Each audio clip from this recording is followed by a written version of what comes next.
রায়গঞ্জের দিকে নজর রাখবো, কারণ ফের প্রশ্ন উঠছে যে আবার কি তৃণমূল কোনো নেতা তাকে টার্গেট করা হচ্ছে, কারণ রায়গঞ্জের পুরো প্রশাসককে খুনের হুমকি দিয়ে ফোন করা হয়েছে বলে তিনি অভিযোগ করছেন। আর সেই অভিযোগ তিনি থানায় জানিয়েছেন।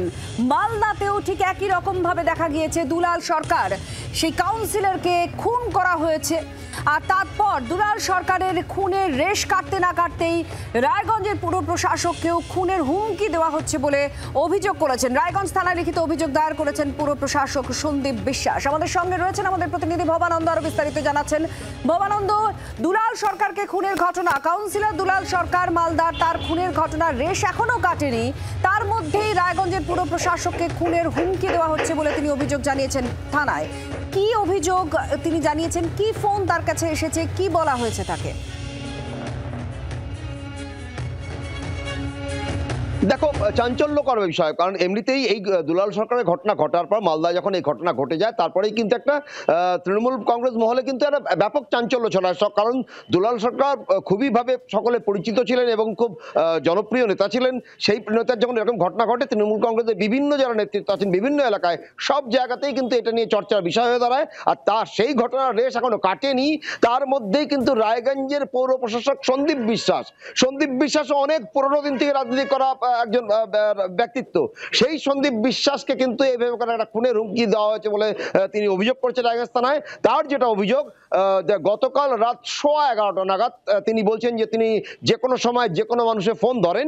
11:15 নাগাদ তার কাছে একটা ফোন আসে, অজানা নাম্বার থেকে ফোন আসে। আর সেই ফোন তিনি যখন রিসিভ করেন, তাকে পরিষ্কার বলা হয় যে তুমি যেখানে দাঁড়িয়ে আছো, তুই যেখানে দাঁড়িয়ে আছিস ওইখানেই দাঁড়িয়ে থাক, তোকে ঝাঁঝরা করে দেবো গুলি করে। ঠিক এই শব্দ ব্যবহার করা হয়েছে বলে সন্দীপ বিশ্বাস কিন্তু জানিয়েছেন। অর্থাৎ এখানেও গুলি করে খুনের হুমকি এবং ঝাঁঝরা করে দেওয়ার হুমকি। সন্দীপ বিশ্বাস রীতিমতো ভাবে সরকারি দুজন সবসময়ের জন্য দুজন নিরাপত্তা কর্মী তার কাছে থাকে, সরকারি পুলিশ কর্মী থাকেন। সন্দীপ বিশ্বাস নিজে তার বক্তব্য যে তিনি লাইসেন্স আগ্নেয়াস্ত্র ব্যবহার করেন, কিন্তু তিনি ভয় পান না, কারণ তিনি ছাত্র রাজনীতি থেকে বিভিন্ন রকম হুমকির মুখোমুখি হচ্ছেন। কিন্তু এর মধ্যে অনতিবিলম্বে তিনি বলছেন যে এর মধ্যে তিনি এরকম ধরনের কখনো হুমকির সামনে পড়েননি। তিনি অবাক হয়ে যাচ্ছেন যে কেন তাকে এভাবে হুমকি দেওয়া হলো, কি কারণে দেওয়া হলো এবং কার এতখানি সাহস, এটাই কিন্তু তিনি জানতে চাইছেন এবং তার জন্য তিনি রায়গঞ্জ। দেখো, আমরা যেমনটা জানতে পেরেছি, পুলিশকে গতকালকেই সন্দীপ বিশ্বাস জানান এবং তারপরেই পুলিশ তৎপর হয় বিষয়টা জানার জন্য। যদিও এখনো কোনো দোষী ব্যক্তিকে পুলিশ চিহ্নিতকরণ করতে পেরেছে বা গ্রেপ্তার করতে পেরেছে এরকম কোনো কিছু এখনো পর্যন্ত পুলিশের তরফে কোনো জানানো হয়নি। তবে তৃণমূল কংগ্রেস নেতৃত্বরা জানিয়েছেন যে তারা জানতে চাইছেন, তারাও একই কথা জানাচ্ছেন যে তারাও জানতে চাইছেন যে কারা এরকম ধরনের ঘটনা ঘটাচ্ছে। এবং যেহেতু বিহার আমাদের রায়গঞ্জ শহর থেকে খুব সামনেই, খুব কাছেই বিহার, এখানে কোনো বিহার যোগ আছে কিনা এটাও কিন্তু তৃণমূল কংগ্রেস নেতারা দাবি করছেন যে এটা খুঁজে বার করতে হবে। তবে পুলিশের তরফে এখনো কোনো তথ্য না জানা গেলে পরেও গতকাল 11:15 পরেই পুলিশকে জানানো হয়েছে, এমনটা সন্দীপ বিশ্বাস জানাচ্ছেন টেলিফোনে। এবং তারপর লিখিত যে ডায়েরি সেটা করেছেন তিনি দলীয় নির্দেশ পাওয়ার পরেই। তারপরেও পুলিশ এখনো কাউকে চিহ্নিতকরণ করতে পেরেছে কিনা সে সম্বন্ধে কিন্তু পুলিশ এখনো কিছু জানায়নি। তবে আমরা যেমন সূত্র মারফত জানতে পারছি, বিষয়টা নিয়ে পুলিশ ইতিমধ্যে তদন্ত শুরু করেছে এবং তদন্ত শুরু করে কিন্তু এখনো পর্যন্ত সঠিকভাবে কাউকে খুঁজে পেয়েছেন বলে এখনো জানা যাচ্ছে না। আপনি ভবানন্দ, তুমি সঙ্গে থাকো। আপনারা শুনলেন মালদার যে ঘটনা, দুলাল সরকার খুনের ঘটনা, সেই ঘটনার রেশ কাটতে না কাটতেই রায়গঞ্জ, সেখানেও কাউন্সিলরকে খুনের হুমকি দেওয়া হচ্ছে।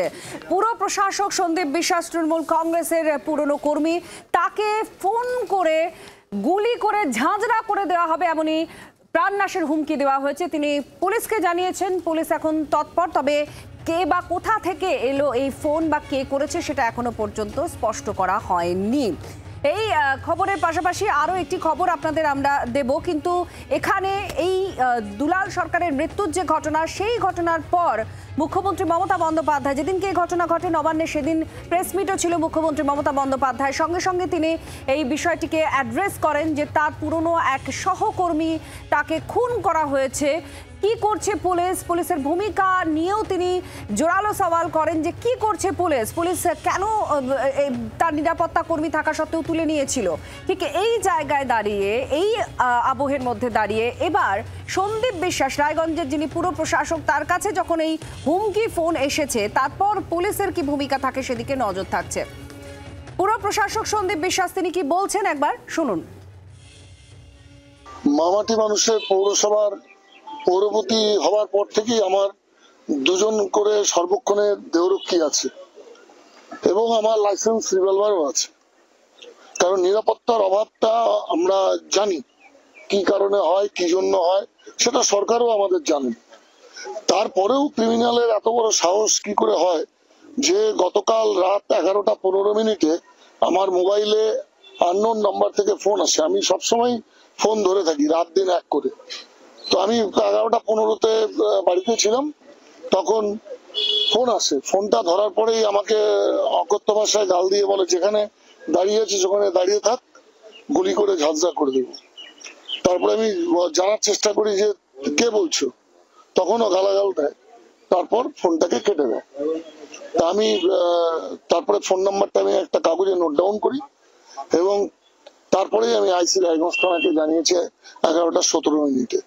আর তার পরবর্তীতে আমার দেহরক্ষী দুজনকেও জানিয়েছি, তারপর আমার কলিগদেরকে জানিয়েছি, এখন ডায়েরি করছি।